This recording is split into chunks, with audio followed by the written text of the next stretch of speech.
At my father's funeral, while everyone was still drowning in grief, my sister burst into mocking laughter in front of everyone, calling me a failure with nothing to be proud of.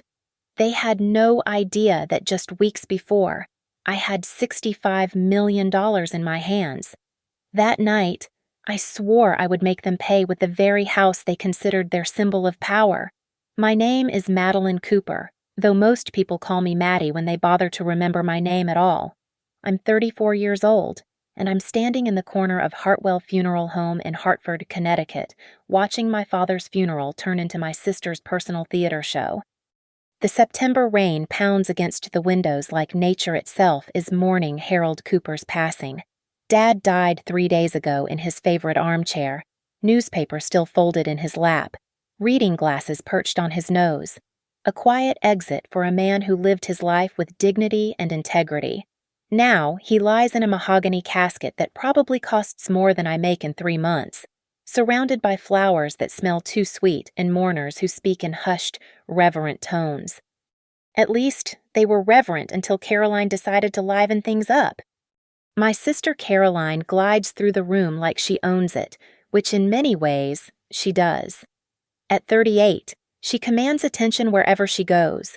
Her Chanel morning suit is perfectly tailored, her blonde hair arranged in an elegant chignon that probably required a 2-hour appointment at Hartford's most exclusive salon. She moves with the confidence of someone who has never questioned her place in the world, never wondered if she mattered, never lay awake at night feeling invisible. The viewing room hums with appropriate conversation. Elderly neighbors share stories of Dad's kindness to their families. Former business associates speak of his unwavering integrity. Old employees recall his fairness during difficult times. It's exactly the send-off Dad would have wanted: dignified, honest, real.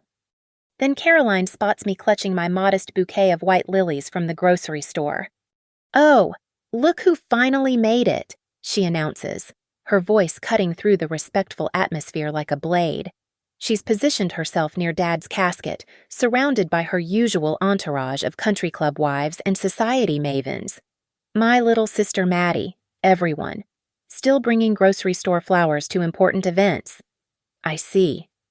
The laughter that follows is polite, but unmistakably cruel. I feel my cheeks burn as dozens of eyes turn toward me, taking in my Target dress, my simple flowers, my obvious status as the family disappointment. The weight of their judgment settles on my shoulders like a lead blanket. "Caroline," I manage quietly, hoping to preserve some dignity for Dad's sake. "This isn't the time." "Oh, but it's never the time with you, is it, Maddie?" Her smile is perfect, practiced, the same one that charmed teachers and parents and eventually landed her wealthy husband Richard Evans. "You know, everyone here has been so kind, sharing their memories of Daddy. They keep asking about both his daughters. I keep having to explain that one of us actually made something of herself." Richard stands beside her like a well-dressed accessory, his real estate empire having built their West Hartford mansion and his reputation as one of Connecticut's most successful brokers. He chuckles at his wife's words, the sound making my stomach clench. "Now, honey," he says with mock concern, his voice carrying across the suddenly quiet room. "Be fair to Maddie. I'm sure she's doing her best. Not everyone can marry well." His eyes find mine, cold and calculating. Some people have to make it on their own, or try to, anyway. The circle around them titters appreciatively. Mrs. Pemberton from the Weathersfield Country Club nods knowingly. Judge Morrison's wife whispers something to her companion behind her gloved hand. I watch my father's funeral transform into Caroline's stage, his death becoming her opportunity to remind everyone exactly where I stand in our family hierarchy. "Remember when she tried that little business venture?" Caroline continues, warming to her audience like a performer finding her rhythm. "What was it?" "Maddie. Some sort of consulting thing. How did that work out for you, dear?" The question hangs in the air like poison. Everyone knows the answer. My consulting business had folded after 18 months, leaving me with debt and the bitter taste of failure. What they don't know is what came after the careful investments, the patient building, the startup opportunity that changed everything. "I'm doing fine, Caroline," I say, my voice steadier than I feel. "Fine," she laughs, the sound bright and sharp as breaking crystal. "Sweetie, you're 34 years old, divorced, living in that tiny apartment downtown. You couldn't even afford a proper wreath for Daddy's service. That's not fine, that's tragic." The room has gone completely silent now, even the elderly relatives straining to hear our exchange. I feel naked under their stares, stripped of dignity in the place where we should be honoring our father's memory. But as I stand there, absorbing the humiliation, I think about the bank statement folded in my purse, the one showing a balance that would make even Caroline's perfectly manicured jaw drop. $65 million, sitting in my account for exactly 3 weeks, invisible to everyone who assumes they know my worth. "You're right," I say finally, my voice barely above a whisper. "I couldn't afford much today." Caroline's smile widens triumphantly. She's drawn blood in front of her audience, proved once again that she's the successful sister, the one who matters, the daughter Dad would have been proud of.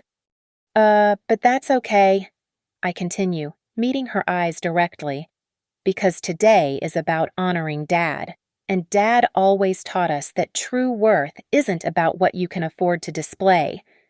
For just a moment, uncertainty flickers across Caroline's face, but then Richard's hand finds her shoulder, and her confidence returns full force. "How philosophical," she says dismissively, turning back to her audience. "Perhaps you should write greeting cards. Maddie, I'm sure there's a market for generic wisdom from life's underachievers." The laughter that follows is the last sound I hear clearly for the rest of the service. Everything else becomes white noise as I make my peace with Dad's memory and, more importantly, with what I'm going to do to the sister who just publicly humiliated me at our father's funeral. That night, as I sit in my modest downtown apartment surrounded by sympathy cards I can't bear to read, I make a decision that will change everything. Caroline thinks she knows what power looks like. She thinks it's country clubs and designer clothes and mansion addresses. She's about to learn how wrong she is, sitting in my apartment that night, staring at the rain streaking down my windows. I couldn't stop the memories from flooding back. The funeral had torn open wounds I thought had scarred over years ago, but the truth is, they never really healed. They just learned to hide better. Growing up in the Cooper household meant living in Caroline's shadow from the moment I could walk. Dad owned a small manufacturing business, nothing glamorous, just steady work making industrial parts for larger companies. He was a fair man, strict but honest, the kind of father who believed in earning what you got. Mom passed when I was 12 and Caroline was 16, leaving Dad to raise 2 very different daughters on his own. Caroline was the golden child from birth, beautiful, charming, naturally gifted at making people love her. She could walk into any room and become its center of gravity within minutes. Teachers adored her. Neighbors praised her. Dad's business associates always asked about that lovely Caroline when they came for dinner. I was the afterthought, the quiet one, the daughter who tried harder but somehow always fell short. I remember being 14, standing in front of the mirror in our shared bedroom, trying on the dress Caroline had worn to junior prom 2 years earlier. It was beautiful deep blue taffeta with delicate beading that caught the light when she moved. She'd looked like a princess that night, photographed endlessly by Dad's proud camera.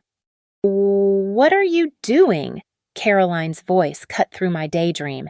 She stood in the doorway, already dressed for her senior year homecoming dance in a brand new emerald gown that cost more than our monthly grocery budget. "Just trying it on," I said, smoothing the fabric that hung loose in all the wrong places. "I thought maybe for my sophomore formal—" "Absolutely not." She crossed the room and started unzipping the dress before I could protest. "That dress cost Dad $800. You think I'm letting you ruin it at some pathetic underclassmen dance? But you already wore it." "Once, to junior prom. That doesn't mean it's hand-me-down material for you. She pulled the dress off my shoulders, leaving me standing there in my underwear, exposed and humiliated.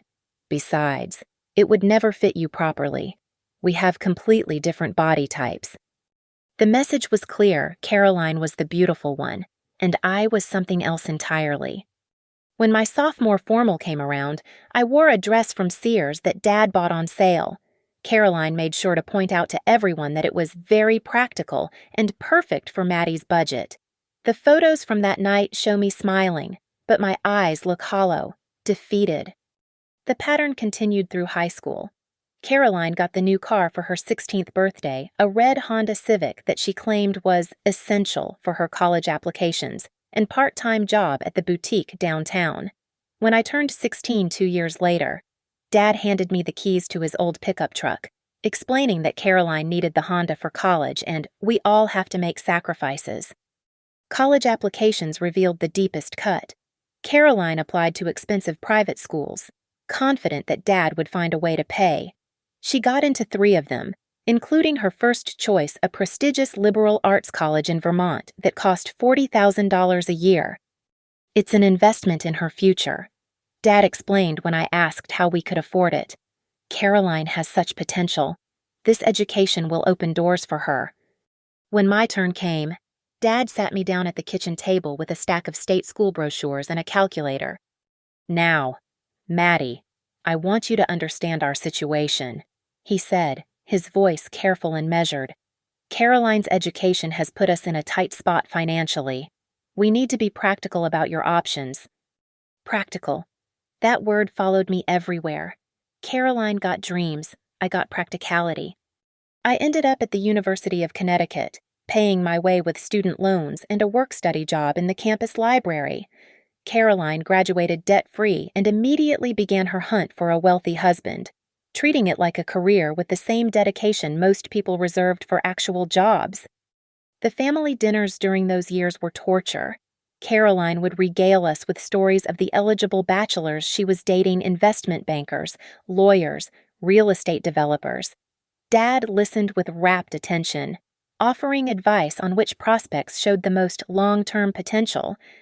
Meanwhile, I was working 2 jobs to pay for textbooks and groceries, studying business administration with dreams of starting my own company someday. When I shared my entrepreneurial ideas at dinner, Dad would nod politely but quickly steer the conversation back to Caroline's social calendar. "That's nice, honey," he'd say about my latest business plan. "But you know how risky starting a company can be. Maybe you should focus on finding a stable job first." The double standard was breathtaking. Caroline's husband hunting was treated as a legitimate career strategy, but my actual business ambitions were dismissed as impractical fantasies. The final blow came when Caroline announced her engagement to Richard Evans. The wedding planning consumed our entire family for 8 months. Dad spared no expense: designer dress, country club reception, full orchestra, flowers that cost more than most people's cars.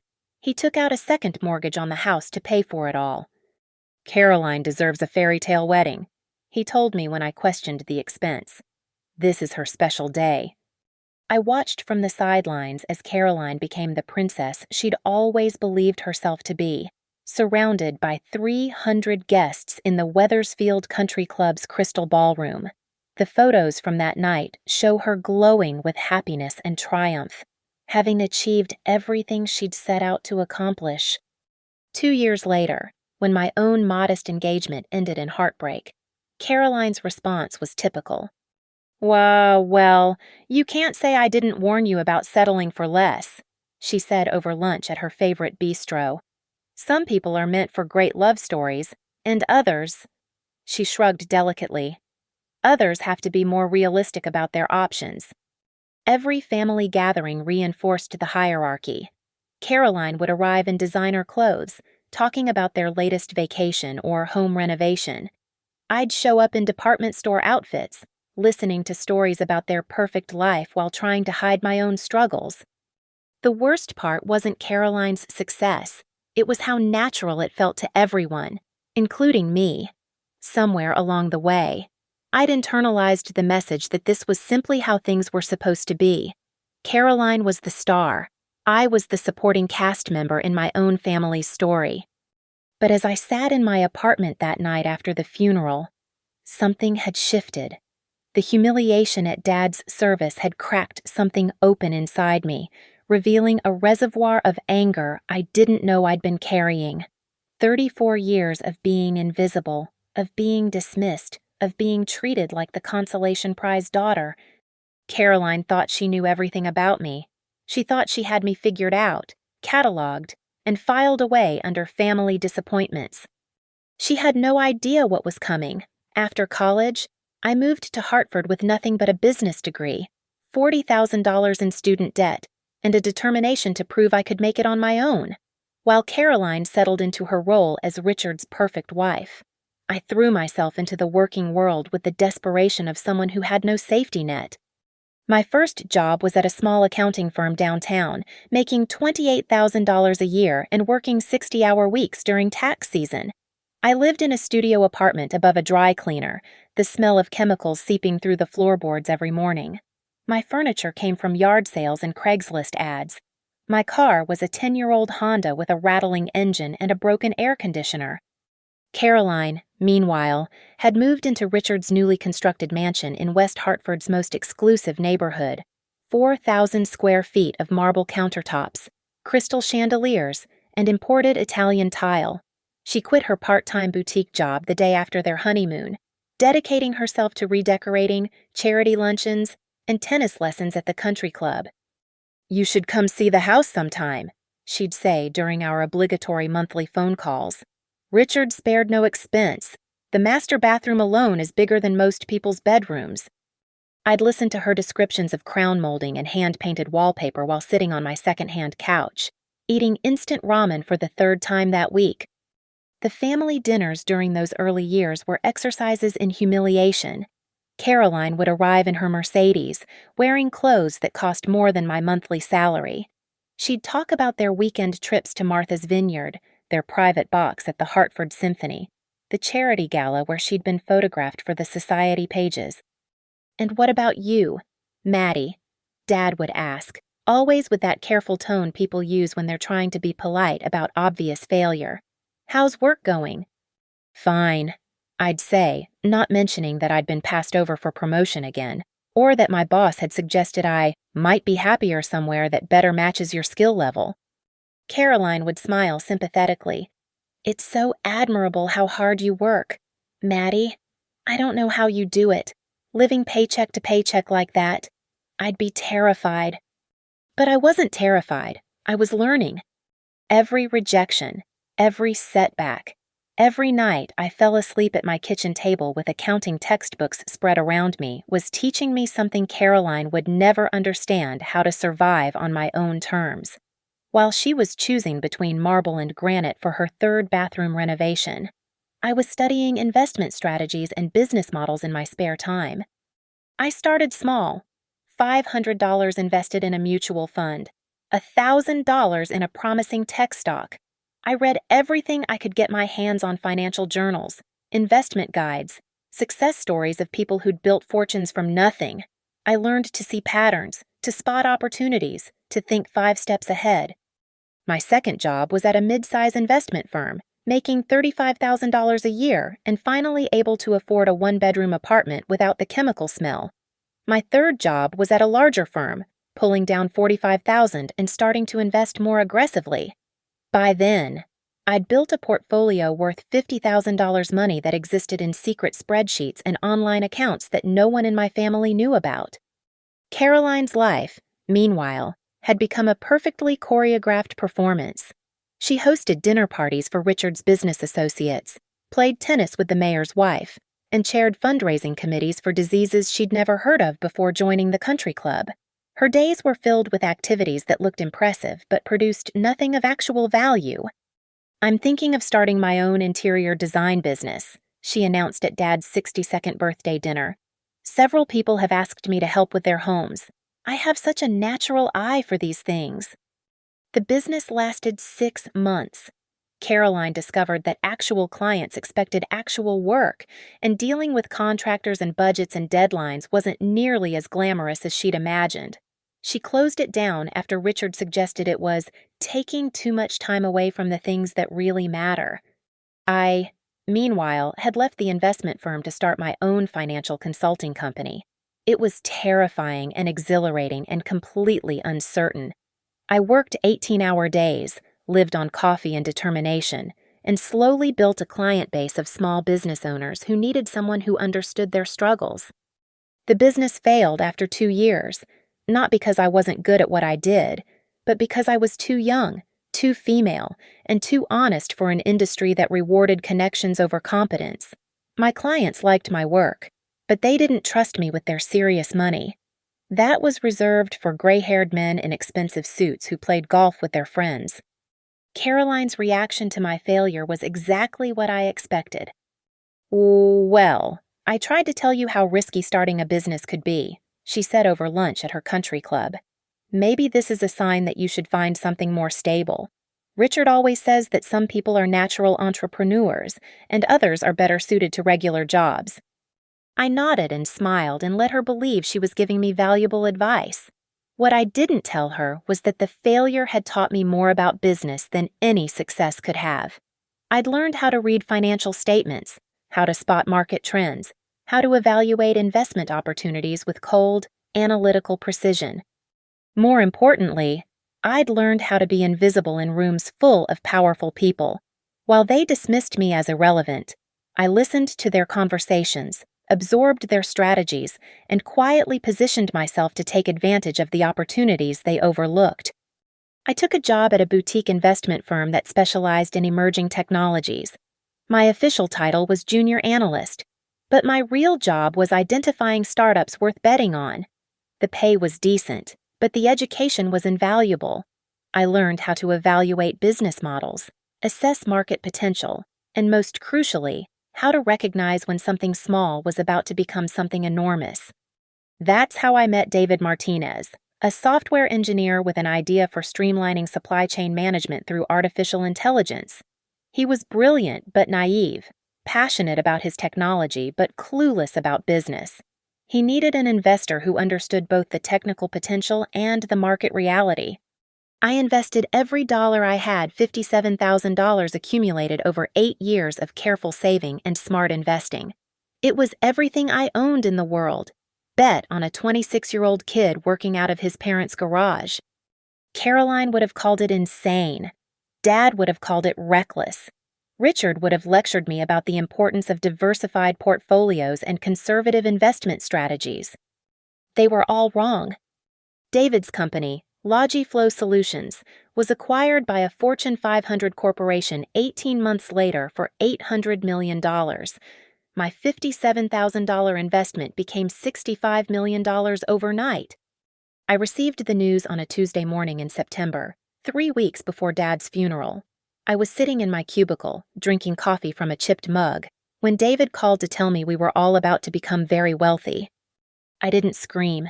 I didn't cry. I didn't call anyone or celebrate or quit my job on the spot. I simply sat there, staring at my computer screen, feeling something shift inside me like tectonic plates realigning. For 34 years, I'd been the invisible daughter, the practical one, the disappointment who never quite measured up. But now I had something Caroline had never possessed, and never would the knowledge that I'd built my success entirely on my own terms. The money was just the beginning. What mattered was what it represented proof that I'd been right all along about my own worth, even when no one else could see it. 3 weeks later, Caroline stood in Dad's funeral home and called me a failure in front of everyone who mattered in Hartford. She thought she was delivering the final blow to someone who was already down. She had no idea she'd just declared war on someone with 65 million reasons to fight back. The funeral service dragged on for another hour, but I stopped hearing the words somewhere around the time Reverend Patterson began his eulogy about Dad's devotion to family. Instead, I stood frozen in my corner, Caroline's laughter still echoing in my ears like a poison that had finally reached my bloodstream. "Even now, she can't bring a decent wreath," Caroline had said, her voice carrying across the hushed room with surgical precision. She probably had to finance those grocery store flowers, The worst part wasn't the words themselves, it was the audience. Mrs. Wellington from the Historical Society nodded knowingly. The Ashfords from Dad's Business Association exchanged meaningful glances. Judge Morrison's wife actually covered her mouth to hide a smile. These were people who'd known me since childhood, who'd watched me grow up in Caroline's shadow, and not one of them looked uncomfortable with her public humiliation of me. Because this was exactly what they expected. The successful sister putting the failure in her place, even at their father's funeral. Richard stood beside Caroline like a perfectly groomed guard dog, his smile cold and satisfied. "Not everyone can marry well," he'd said, and the casual cruelty of it made my stomach clench. Some people have to make it on their own, or try to, anyway. Try to, as if my entire adult life had been one long, pathetic attempt at relevance. I thought about the bank statement in my purse, the one showing a balance that exceeded the net worth of everyone in this room combined. The irony was so perfect it almost made me laugh. While they were busy feeling superior to the poor relation, the poor relation had quietly become wealthier than any of them could imagine. But that wasn't what broke something inside me. What shattered my last bit of tolerance for this family dynamic was the sight of Dad's casket just 10 feet away from Caroline's performance. Our father's body lay still and silent while his eldest daughter turned his funeral into her personal stage for humiliating his youngest daughter. Dad, who'd taught us that dignity mattered more than dollars. Dad, who'd always said that character was what you did when nobody was watching. Dad, who was watching now, even in death, as Caroline proved exactly what kind of character she really had. Tragic, she'd called my life. Just tragic. The word hung in the air like a verdict, final and damning. I watched the faces around her nod in agreement, saw the satisfaction in their eyes at witnessing such a perfect demonstration of social hierarchy. The successful Evans couple, pillars of Hartford society, and poor little Maddie Cooper, the cautionary tale about what happened when you aimed too high.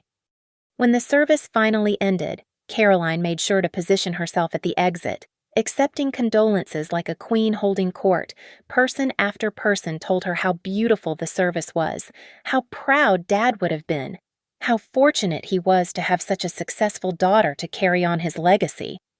Nobody mentioned his other daughter. I slipped out through the side door, clutching my grocery store flowers and what was left of my dignity. The parking lot was full of luxury cars and SUVs that cost more than most people's houses. Caroline's Mercedes gleamed under the funeral home's spotlights, its vanity plate reading Caroline in elegant script. My 10-year-old Honda sat in the back row, dented and humble, exactly where someone like me was expected to park. I sat in my car for 20 minutes, watching the parade of mourners offer their final respects to the Evans family. Not the Cooper family, the Evans family. Caroline had successfully erased me from my own father's narrative, reducing me to a footnote in her story of triumph. That's when I made the decision that would change everything. I pulled out my phone and called James Morrison, not the judge, but his son, who happened to be one of Hartford's most discreet private investigators. We'd gone to high school together, and I knew he specialized in financial research for divorce lawyers and business disputes. James, it's Maddie Cooper. I need your help with something, and I need it to stay completely confidential. Of course. What can I do for you? I need a complete financial workup on Caroline and Richard Evans. Everything income, expenses, debts, assets, cash flow. I want to know exactly how much money they have and how much they owe. There was a pause. Maddie, that's pretty invasive stuff. Can I ask why you need it? I looked across the parking lot at Caroline's Mercedes, at the country club sticker on the back window, at the vanity plate that announced her importance to the world. Let's just say I'm considering an investment opportunity. James agreed to have preliminary information within 48 hours. I drove home through the rain, past the mansion developments where Caroline lived, past the country club where she played tennis, past the boutiques where she shopped for clothes that cost more than my monthly rent. By the time I reached my apartment, the plan was already forming in my mind. Not the details, those would come later, but the general shape of what I was going to do. Caroline thought my life was tragic. She thought I was a failure who couldn't even afford proper funeral flowers. She was about to learn the difference between appearing successful and actually being powerful. I spent the rest of the night researching Richard's real estate business, reading annual reports and market analyses, tracking property values in their neighborhood. By 3 a.m., I had a working theory about their financial situation. By dawn, I was almost certain I was right. Caroline and Richard lived like royalty, but they were leveraged to the hilt. The mansion, the cars, the country club memberships, the designer clothes, it was all financed, all mortgaged, all balanced on the knife's edge of Richard's commission income and their collective ability to maintain appearances. They were house poor in the most expensive way possible, drowning in beautiful debt while pretending to swim in success. James called me at 10 a.m. sharp, his voice carefully neutral. You were right to be curious about their finances, he said. This is one of the most precarious situations I've ever seen for people living at their level. They're basically one bad quarter away from bankruptcy. Tell me everything. The house has a mortgage of $2.8 million on a property currently valued at $3.2 million. Richard's business took a major hit during the recession and never fully recovered. They've been using credit lines secured by the house to maintain their lifestyle. Total debt service is running about $35,000 a month. I felt something cold and satisfying settle in my chest. What happens if Richard's income drops significantly? They'd have maybe 6 months before the banks start calling in loans. Maybe less. Perfect. Absolutely perfect. James, I need you to find out exactly which bank holds their primary mortgage. And I need to know if there are any opportunities for a third party to acquire that debt. Maddie, what are you planning? I looked out my apartment window toward the hills where Caroline's mansion sat like a crown jewel, symbol of everything she thought she'd achieved. I'm planning to teach my sister the difference between looking successful and actually having power. The war had begun, and Caroline didn't even know she was already losing. James delivered the complete financial breakdown within 3 days, and it was even better than I'd hoped. Caroline and Richard weren't just living beyond their means. They were performing a high-wire act without a net, one market downturn away from complete financial collapse. Their primary mortgage was held by First National Trust, a regional bank that had been quietly struggling with bad commercial real estate loans for the past 2 years. Richard owed them $2.8 million on the house, plus another $400,000 on a business line of credit that was supposed to be temporary bridge financing. The monthly payments alone were crushing them. But the truly beautiful part was what James discovered about Richard's business. Evans' premium properties had been hemorrhaging money for months. The luxury real estate market in Hartford had softened significantly, and Richard's commission income had dropped by 60% over the past year. He'd been covering the shortfall by borrowing against the house's equity, creating a debt spiral that would inevitably collapse. They're playing musical chairs with creditors, James explained during our meeting at a coffee shop downtown, paying the minimum on credit cards to make the mortgage payment, then taking cash advances to cover other bills. It's a shell game that can't last much longer. How much longer, I asked. 6 months, maybe 8 if Richard lands a few big sales. But honestly, Maddie, I don't see how they recover from this without a miracle. I wasn't planning to give them a miracle. I was planning to be their reckoning. The next step required a different kind of professional help. I called Sarah Williams, a lawyer I'd met during my consulting days who specialized in complex financial transactions. Sarah had built her practice helping wealthy clients structure acquisitions through shell companies and holding corporations, exactly the kind of discreet expertise I needed. I want to purchase a distressed debt portfolio, I told her during our meeting in her downtown office.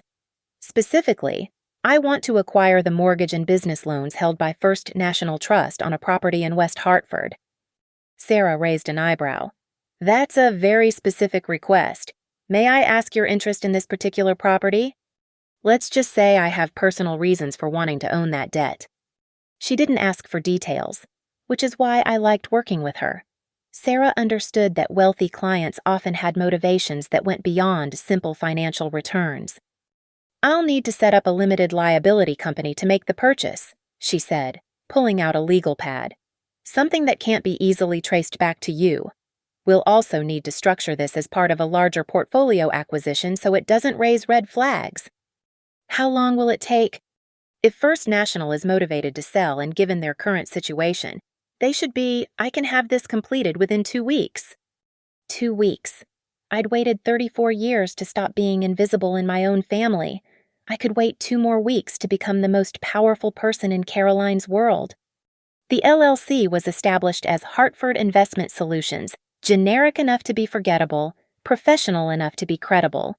Sarah arranged for it to be registered in Delaware, with layers of ownership that would make it nearly impossible to trace back to me without subpoena power and serious legal motivation. First National Trust was indeed motivated to sell. Their loan portfolio included several other distressed properties, and they were happy to package everything together for a quick cash sale. The total purchase price was $4.2 million, a discount of almost 30% from the face value of the loans.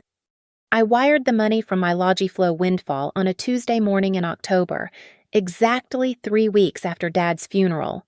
By noon, I legally owned Caroline and Richard's mortgage, business loans, and the power to foreclose on their perfect life whenever I chose. The feeling was intoxicating. That evening, I drove through their neighborhood for the first time since becoming their anonymous creditor. The mansion looked different now that I owned it, smaller somehow, less impressive. The circular driveway, the manicured gardens, the 3-car garage that housed Caroline's Mercedes, Richard's BMW, and their weekend Range Rover all belonged to me now, at least in potential. I parked across the street and watched the lights come on in their windows as evening fell. I could see Caroline moving around the kitchen, probably preparing dinner for one of their regular dinner parties. Richard's silhouette appeared in his home office, likely reviewing property listings or client files, completely unaware that his entire financial future was now in the hands of the sister-in-law he'd publicly humiliated. The irony was delicious. They thought they were living in their castle, masters of their domain, pillars of Hartford society. In reality, they were tenants in a house I owned, dependent on the mercy of someone they considered beneath their notice. But I wasn't ready to reveal myself yet. The plan required patience, timing, and the perfect moment for maximum impact. I wanted Caroline to feel completely secure, utterly confident in her superiority, before I pulled the rug out from under her designer heels. James continued monitoring their financial situation, sending me weekly reports that read like a slow-motion disaster movie. Richard's business continued struggling. Their credit card balances continued climbing. The gap between their income and expenses continued widening. "They're liquidating investments to make payments," James reported during one of our monthly updates. "Sold their stock portfolio last week, probably bought them another month or 2. "How are they handling the stress?" Publicly still maintaining appearances, Caroline hosted a charity luncheon last Tuesday, spent $8,000 on flowers alone. Privately, Richard's been seen at Murphy's Tavern most nights this week, drinking alone. Perfect. The pressure was building exactly as I'd hoped. They were making increasingly desperate decisions to maintain their lifestyle, each choice pushing them closer to the edge of the financial cliff. The beautiful part was that they had no idea who was waiting at the bottom to catch them, or more accurately, who was waiting to watch them fall. I spent the next month learning everything I could about their social calendar, their routines, their commitments. Caroline was planning a major fundraising gala for the Children's Hospital, scheduled for November 15th. She'd been working on it for months, positioning herself as the primary organizer and host. The event would be held at their house, with Hartford's social elite in attendance. It would be the perfect stage for the final act of our little family drama. 2 weeks before the gala, I had Sarah send the first official notice. Nothing dramatic, just a routine communication from Hartford Investment Solutions, informing them that their mortgage had been transferred to a new servicer. Standard practice in the banking industry, completely unremarkable. Caroline probably threw the letter away without reading it carefully. Richard might have glanced at it, noted the change, and filed it with their other financial paperwork. Neither of them would have paid attention to the fine print, the acceleration clauses, or the new payment terms that would take effect in 30 days. They were too busy planning their party to notice that their executioner had just introduced herself. The countdown had begun, and Caroline still thought she was winning. The invitation arrived on cream-colored cardstock with gold-embossed lettering, exactly the kind of ostentatious display Caroline had perfected over the years. Mr. and Mrs. Richard Evans cordially invite you to an evening of elegance in support of Hartford Children's Hospital. The date was November 15th. The location was their West Hartford mansion, and the suggested donation was $500 per person. I stared at the invitation for a long moment, feeling the expensive paper between my fingers. Caroline had sent this to me, her failure of a sister who couldn't even afford proper funeral flowers either as a gesture of pity or as another opportunity to display her superiority. Probably both. She had no idea she'd just invited me to my own victory party. I called the RSVP number and confirmed my attendance, using my most pleasant voice when Caroline's assistant took my information. "Please let Mrs. Evans know that Madeline Cooper will be attending alone," I said, "and please tell her I'm looking forward to seeing the house again." The weeks leading up to the gala were a masterclass in Caroline's organizational abilities. She threw herself into the planning with the manic energy of someone who saw this event as the ultimate validation of her social status.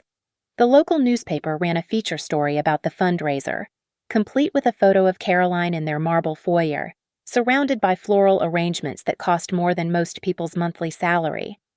"I just want to give back to the community that's given us so much," she told the reporter, wearing a dress that probably cost more than the average donation she was soliciting. "Richard and I feel so blessed, and we want to share that blessing with children who need our help." The article made me physically sick. Caroline talking about giving back while drowning in debt, presenting herself as a philanthropist while secretly liquidating assets to make mortgage payments. It was performance art at its most grotesque. James continued sending me updates on their financial deterioration. "They're 3 weeks behind on the country club dues," he reported during our final meeting before the gala. Caroline had to return a designer dress she'd bought for the event because the credit card was declined. Richard's been calling creditors asking for extensions. "Are they aware of the mortgage situation yet?" "So, the new payment terms take effect next week.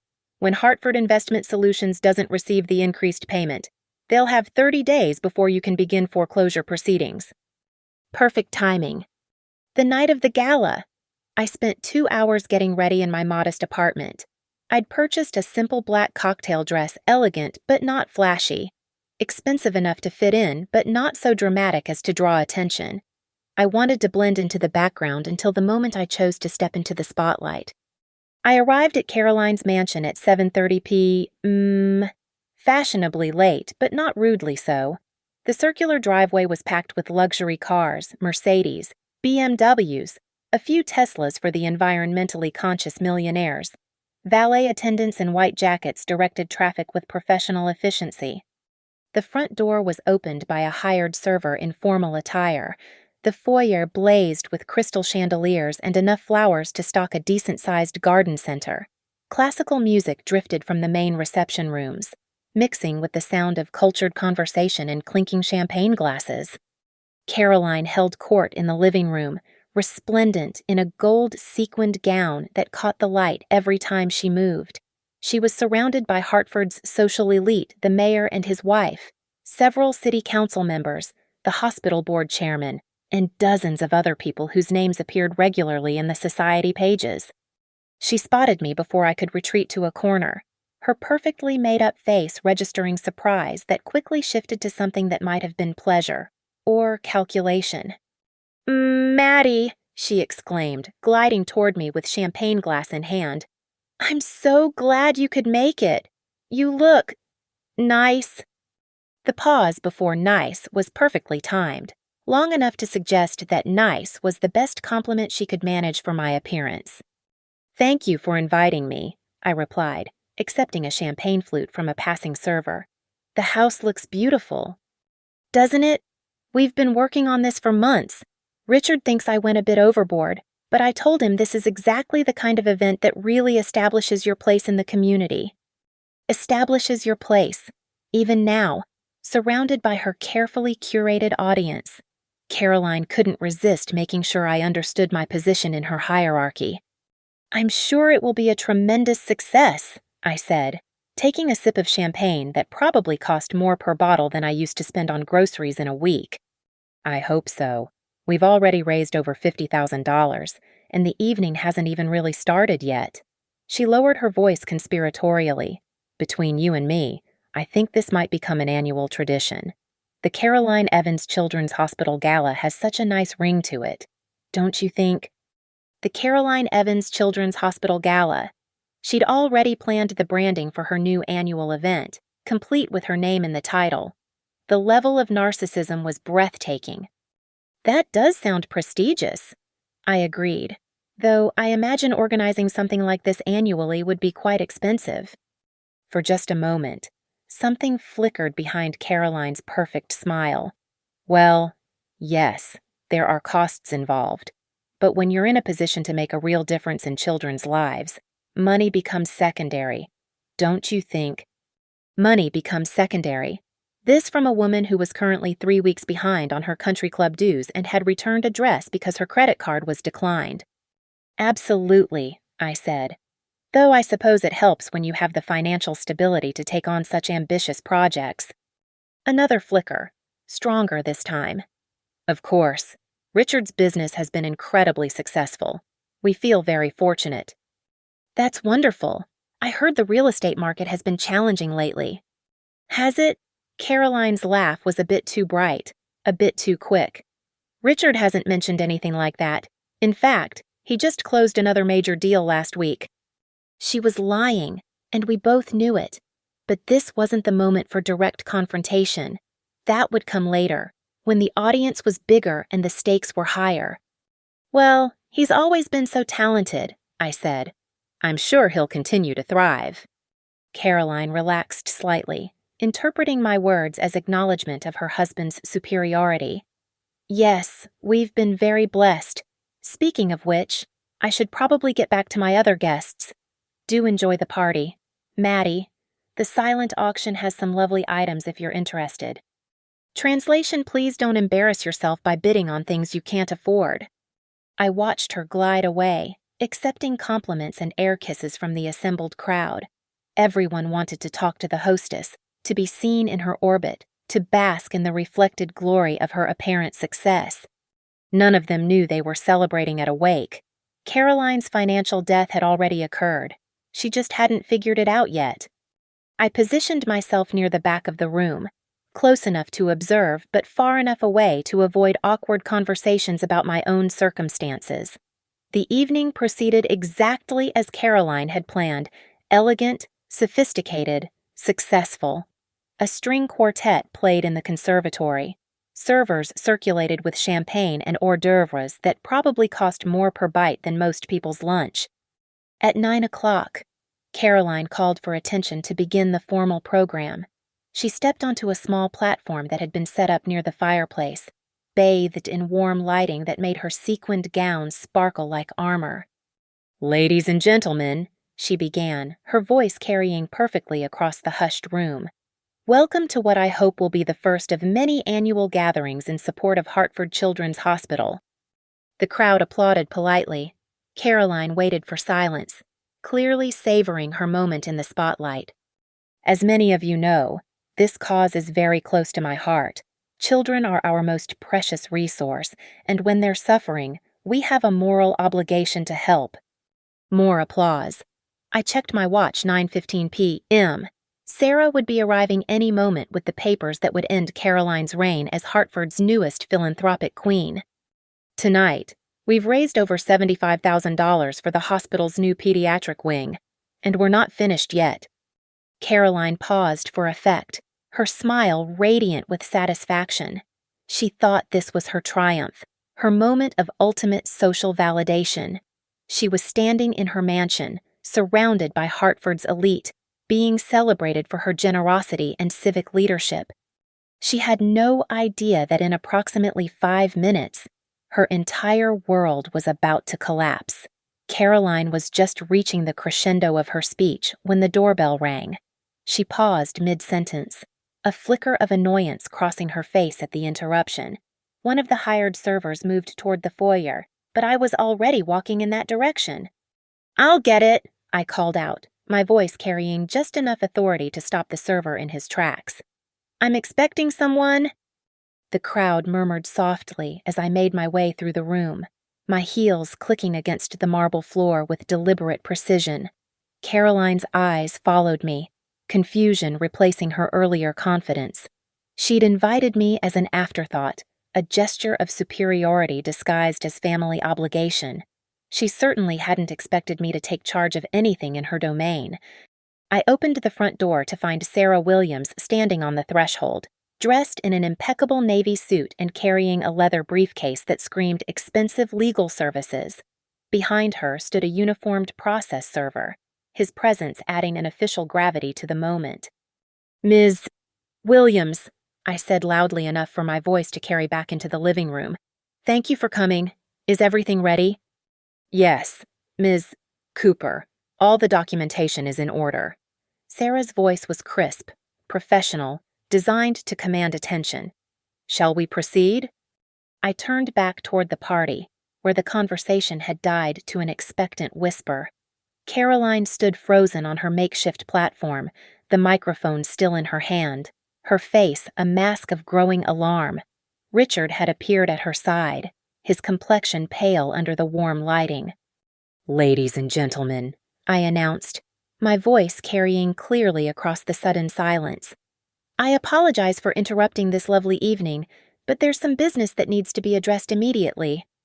I walked back into the room with Sarah and the process server flanking me like an honor guard.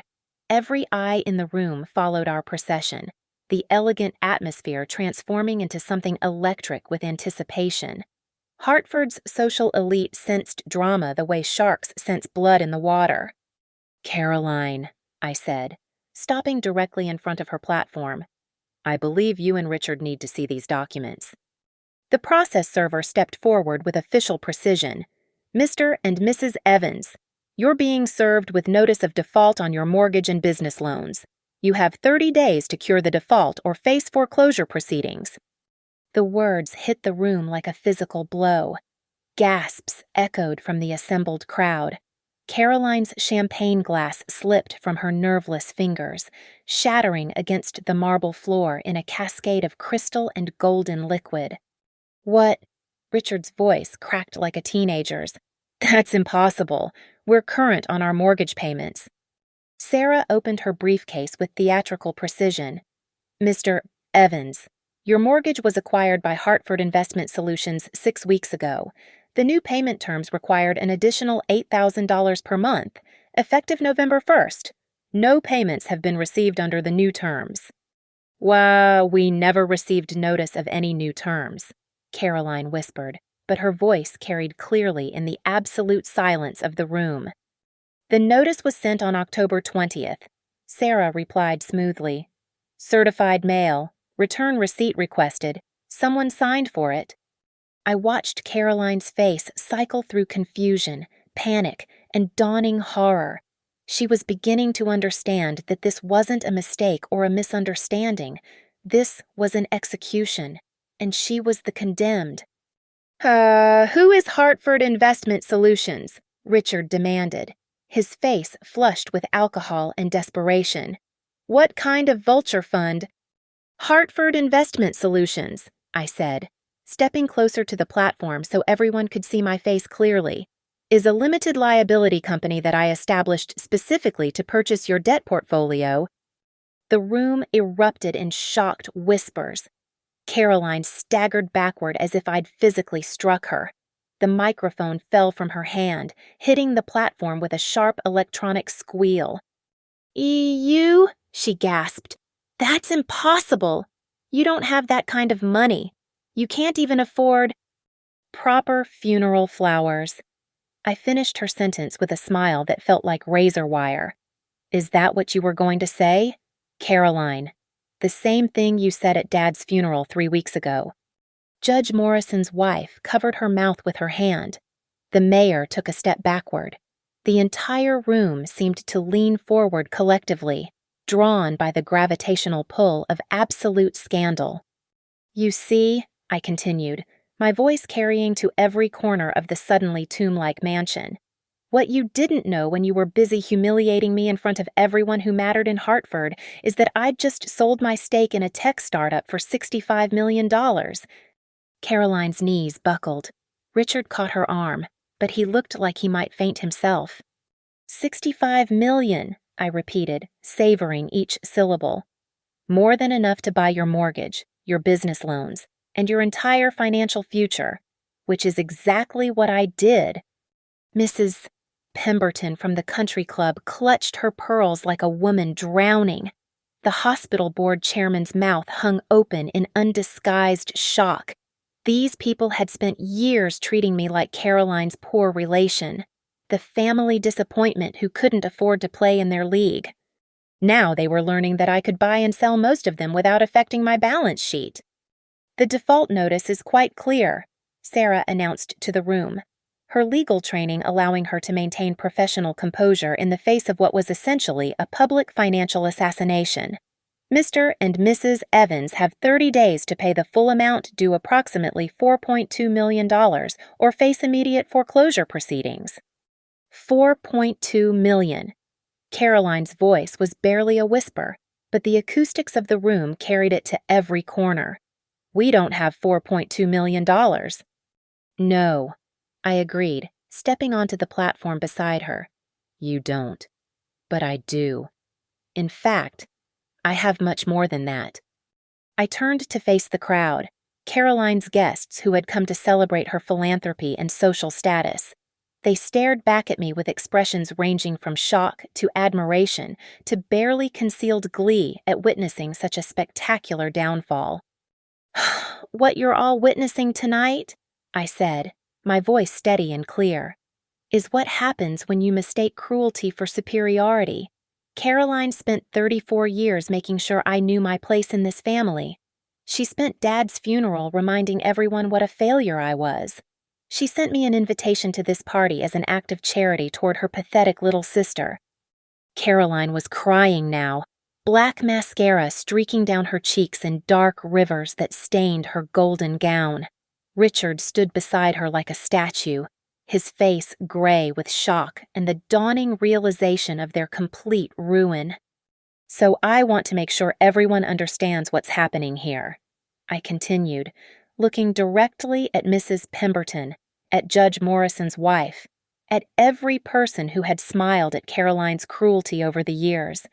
The failure, the disappointment, the sister who couldn't even afford proper funeral flowers, now owns this house. I own their cars. I own their debt. I own their future. I leaned close to Caroline's ear, speaking just loudly enough for the front row of spectators to hear. "This time, dear sister, you're going to learn what real failure looks like." Caroline collapsed onto the platform, her sobs echoing through the mansion that would soon no longer be hers. The assembled crowd watched in fascinated horror as Hartford's newest philanthropic queen was dethroned in front of everyone who mattered. And I stood above her, no longer invisible, no longer the disappointment, finally holding all the power I'd never been allowed to have. The revolution was complete. The party dissolved within minutes. Hartford's social elite fled Caroline's mansion like rats abandoning a sinking ship. Their evening of champagne and charity transformed into the most spectacular public humiliation the city had witnessed in decades. I watched them go, the mayor and his wife, Judge Morrison's family, Mrs. Pemberton clutching her pearls, all of them rushing to escape before they could be associated with the financial carnage they'd just witnessed.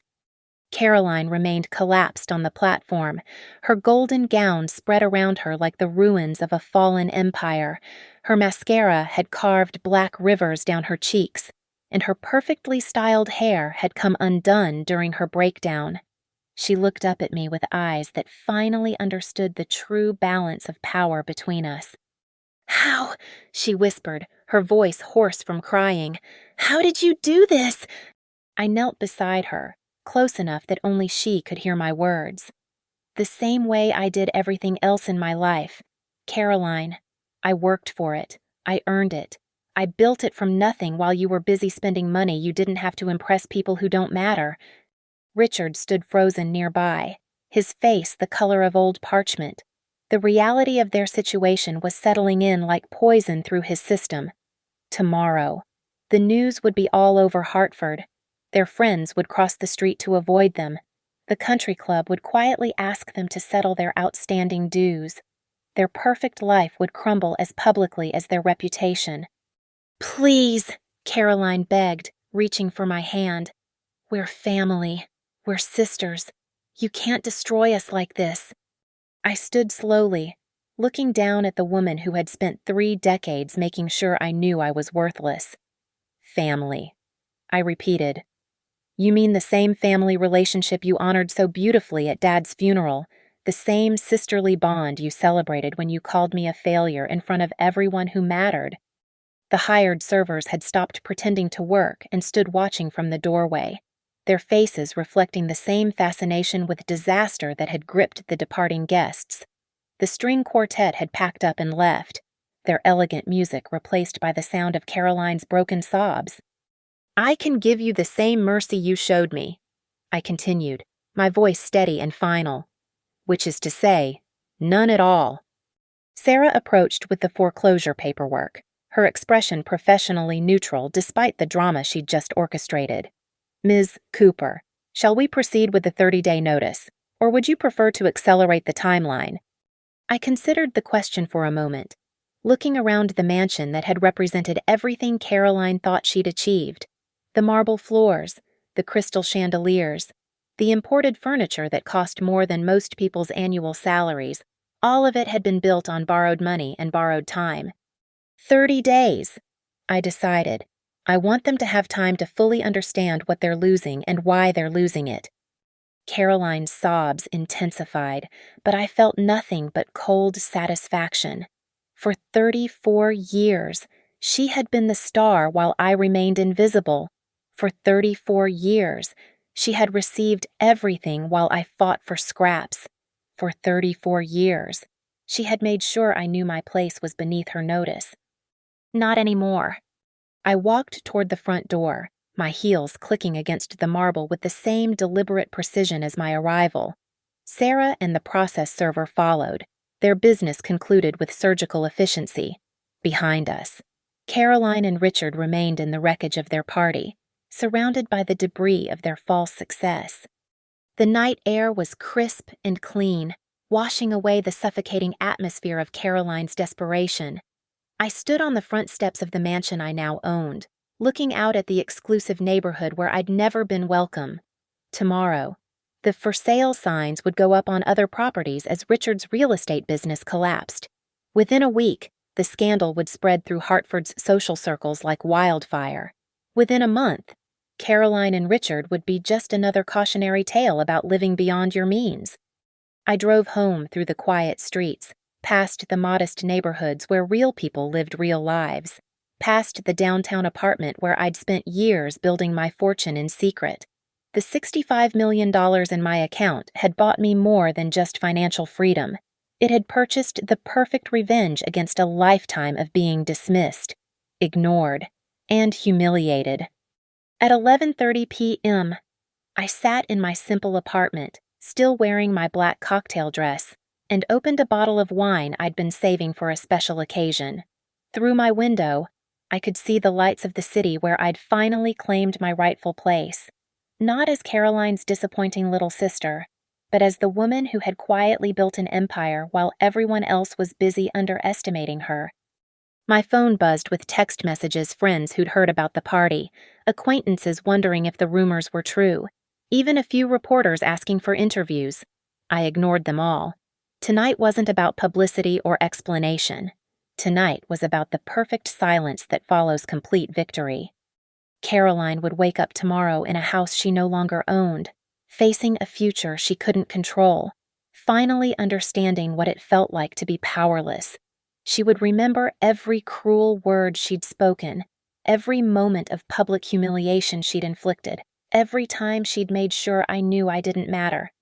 And she would know that her little sister, the failure, the disappointment, the invisible daughter had been watching, waiting, and planning her downfall all along. The revolution was complete, and I was no longer invisible. Justice, as it turned out, was best served with a side of bankruptcy and a garnish of public humiliation. Caroline had taught me that lesson herself, though she'd never intended to be on the receiving end of her own cruelty. But then again, the best teachers rarely realize they're educating their own executioners. Thank you for listening to this story of family, revenge, and the sweet taste of justice served cold. I'd love to hear from you. Where are you listening to this tale from? Are you Team Maddie, or do you think she went too far? Drop a comment below, letting me know where you're tuning in from. And don't forget to subscribe to the channel and share your thoughts about this story of sisterly revenge. Your engagement means everything, and I can't wait to hear what you think about Maddie's ultimate payback.